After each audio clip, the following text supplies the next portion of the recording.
mi haali jiidugal liƴƴi ɗi to bangal ƴiƴam enɗam ko ene fof jiidi te kadi wonko jejjinnomi hen haalde naane wiide Fuuta mo mbinomi o leƴƴi Mauritanie fof laamima on Fuuta adi laamade ko fulɓe Jaaogo en kamɓe ngadi laamade Fuuta nde ɓe jawti ko seerereɓe laami tonjon en nde ɓe jawti ko sarakulleɓe laami sumarankoɓe hayrankoɓe nde ɓe jawti ko safalɓe lemtuna en laamorgo maɓɓe woni ko sara maqama haare nan ɗon no wiye taaga ko ɗon ɓe laamino nde ɓe jawti laami ko fulɓe jawɓe ina mbiye laam termes capital maɓɓe ko giimi sara maktal hajar giimi wona giimi ko guumi lekki guumi fulɓe gonno ɗon nokku biyeteɗo tamurtu naaji joni o ɓe mbiyanno ɗon ko hoore weendu won wuro nana sara Mudjeria na wiye Sarel Barka fulɓe ɓe mbiyanno ɗon ko laaci weendu gure kewɗe nan ɗo henna ko gure sarkulleɓe konno hen mi yejjiti ɗum ɗo fof singiti en ko woyndu puccu singiti amen no wat singiti amen o singiti mo télévision mon innira o ko wuro nana dow sara attar firti ko woyndu puccu ko sarkulleɓe cosi gonɗon wuro juma makko mahaɗo mo Mauritanie farnorto yangeji ne mbaɗe toon saha fof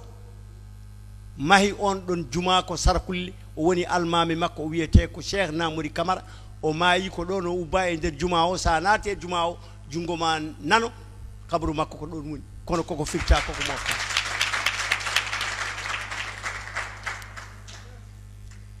tijigja koko firta ko tenjahete ko inde sarkullere woni lekki batteɗe coccorɗe ko kin lekki wiyete tenjahete walata ko biiru wonno inde mum lasli woni caaleje jigenni ko jigine looɗe geeru wona geeru ko gedu na wayno leydi ɗum ɗo fof koko sarkulleɓe e haalpulaar en ɗumanaji konno hen ɗum ɗon noon firti ko pour artude e namdal ma ngal hol feere no yimɓe mbatta no leñol Mauritanie watta ha ɗum ɗo fof yimɓe ɓe nangotira jaara hen e yandam min en ɗam nan ɗon ko adi fof ko yimɓe ɓe paama ɗum onon ko mbaɗɗon ɗo henna ko suudu baaba no fuɗɗori ni ko liggey mawɗo mbaɗɗon ɗo henna Allah ɓuri mawnude par ce que findinde leñol ngol leƴƴi ɗi ha ganda ko woni hakkude mumen ha ganda enɗam gonɗam hakkude mumen sukaɓe ɓe ganda ɗum ma ɓeydu ɓattodirde yimɓe ɓe te kadi leydi men en potani sertude haade yimɓe enen jiiɗi ɗum fof en potani sertude kono won pelle bonɗe gonɗo ɗo ɓe jiiɗa leƴƴi ɗi ndenda ko ɓen jiiɗi sarde en ina kaala ina pena ina goɗɗitira sukaɓe ɓe kono émission ngaji baaɗi ni so continue ko darade ɓaleɓe Mauritaninaɓe leƴƴi ɗi kala leñol toñagol yo leƴƴi keddiɗi ɗi daro e sara ngol ɗon leñol kamno e toñƴo ko ɗum tan safrata ɗum minen komin sarkulleɓe e ko haalpulaar en tooñi min minen safalɓe woɗeɓe hardaneɓe jolfuɓe min denda minen fof min kamno haalpulaar en ko safalɓe woɗeɓe tooñi min minen haalpulaar en jolfuɓe e fulɓe min denda min kamno safalɓe woɗeɓe ɓe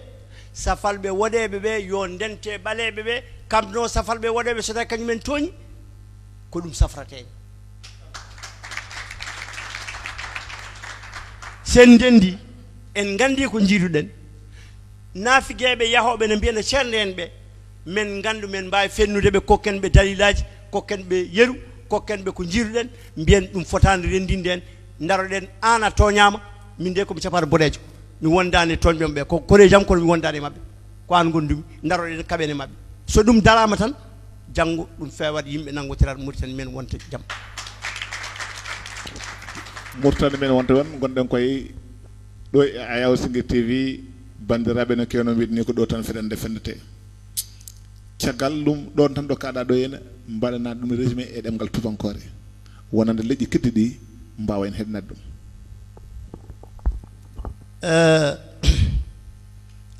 j'ai parlé dans le développement que j'ai eu à faire parce que le thème c'est l'unité nationale. J'ai parlé de la parenté qu'il y a entre les communautés. Et c'est une parenté de sang. J'ai donné des exemples pour venir à la conclusion, à la réponse à la question que tu m'as posée. J'ai donné des exemples de familles. J'ai parlé des familles de Cheikh Mohamed El Fadel, dont la mère s'appelle Khadijatou Bal, c'est la petite fille de Souleymane Bal. J'ai donné comme exemple la tribu de Lakhlal, leur maman c'est une Soninké. J'ai donné comme exemple l'émir du Trarza Habib, il a marié une Wolof, Ndjembet Mbouch. J'ai donné comme exemple le chef du Taureau qui a donné sa fille Fatmata Sall en mariage à un Lemtouna qui s'appelle Mohamed Ould Bambari, qui a donné naissance à Djedjan Ndiaye qui est le premier roi du Wallo. J'ai donné comme exemple la tribu de Degjemoli qui est originellement une tribu Peul qui est devenue Mour. Et autant d'exemples. Et qu'il n'y a pas une tribu Mour, des Mours blancs, qui n'a pas le sang noir qui coule dans ses veines. Il n'y a pas une communauté noire, Pulaar, Soninké, Wolof, qui n'a pas du sang du Mour blanc qui coule dans ses veines. Ça,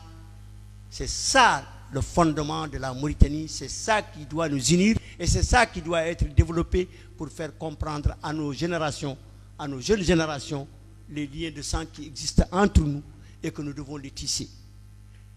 Il y a des groupuscules qui font tout pour nous diviser. Il faut que nous refusions cela. Votre mission, la mission de TV Shingiti, ce que vous avez commencé à travers Soudou Baba, c'est une mission salutaire. C'est extrêmement important. C'est extrêmement important ce que vous avez fait ici parce que ça permettra aux émissions de faire prendre conscience, surtout à nos jeunes qui ne connaissent pas comment les populations ont vécu ensemble ici et quel est le lien de sang qu'il y a entre ces populations-là. Les petits groupuscules qui cherchent à diviser, à nous éloigner les uns des autres, ne trouveront pas de terrain lorsque les gens prendront conscience de ces liens-là. Et ce sera le combat permanent. Et il faut que nous arrivions à nous mobiliser. Lorsque moi, je me plains et que je trouve que c'est des Maures qui m'ont combattu et qui ont refusé de me donner, par exemple, mon droit et qui me taquinent, il faudrait que des éléments Maures se mobilisent à côté de moi pour combattre leurs parents parce qu'ils n'ont pas raison. Il faudrait que demain, quand c'est des Soninké qui se sont attaqués à des Maures, il faudrait que des Soninké comme moi se mobilisent pour s'attaquer contre les Soninké qui ont eu tort. C'est comme ça que nous arriverons à nous défendre. Et tous ceux qui auront été victimes d'injustice, il faut que l'ensemble des communautés se mobilisent autour de ces communautés victimes d'injustice pour combattre ceux qui ont causé le tort. C'est ça qui sera notre. Et c'est ça qui sera l'avenir de la Mauritanie. Tehilmen Hamadi Molo momi baba yobde mo suudu baba wawa yobde